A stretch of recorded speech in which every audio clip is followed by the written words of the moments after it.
Saudi consul to Turkey has fled to Saudi Arabia after more evidence was found that journalist Khashoggi was killed inside the consulate. Here's a summary of the article. Istanbul, Saudi Arabia's consul general in Istanbul left Turkey for Riyadh on Tuesday, Turkish broadcasters said. Mohammed al-Otaibi left Turkey on a commercial flight hours before his residence was expected to be searched by Turkish police in relation to the disappearance of Jamal Khashoggi 2 weeks ago. Khashoggi, a prominent Saudi journalist, was last seen entering the Saudi consulate on October 2. Saudi Arabia has denied any role in his disappearance. Join Jerusalem Post Premium Plus now for just $5 and upgrade your experience with an ads-free website and exclusive content.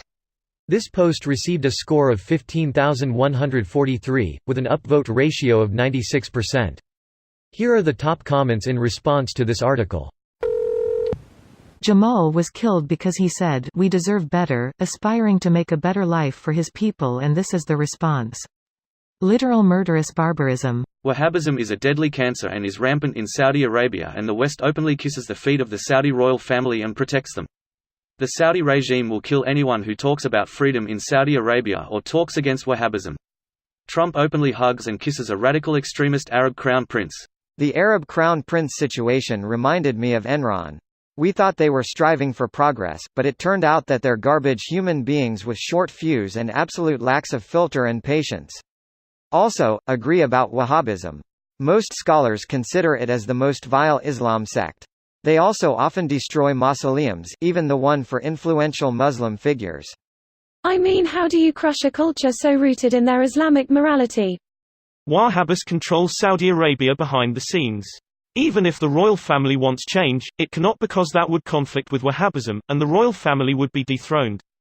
The Islamic Revolution in Iran had great effect on Saudi internal politics. They want to avoid a similar fate. IIRC, the founder of the Saudi dynasty, basically was able to get the Islamic scholars to confirm him as king and give their support, legitimize his rule if he supported their brand of Islam. Even though I think MBS is authoritarian scum, he is trying to remove their power. He is trying, but you said it yourself, he's an authoritarian scum who wants to remove Wahhabi influence not because it's better for the country, but because it's better for himself. Very true. That allows him to consolidate more power. He is the Deputy Prime Minister, the Minister of Defense, the Crown Prince, the Chairman of the investment arm of Saudi Arabia, the Public Investment Fund (PIF), and the Chairman of the Council for Economic and Development Affairs. And those aren't even all of his titles and positions. He has a foothold everywhere. The Saudi consul was nervous as hell after he did his interview to show to the world that the Saudi regime was not involved in the disappearance of the journalist. Turkey should ask for the extradition of all people involved in the killing. Like the Saudis would comply.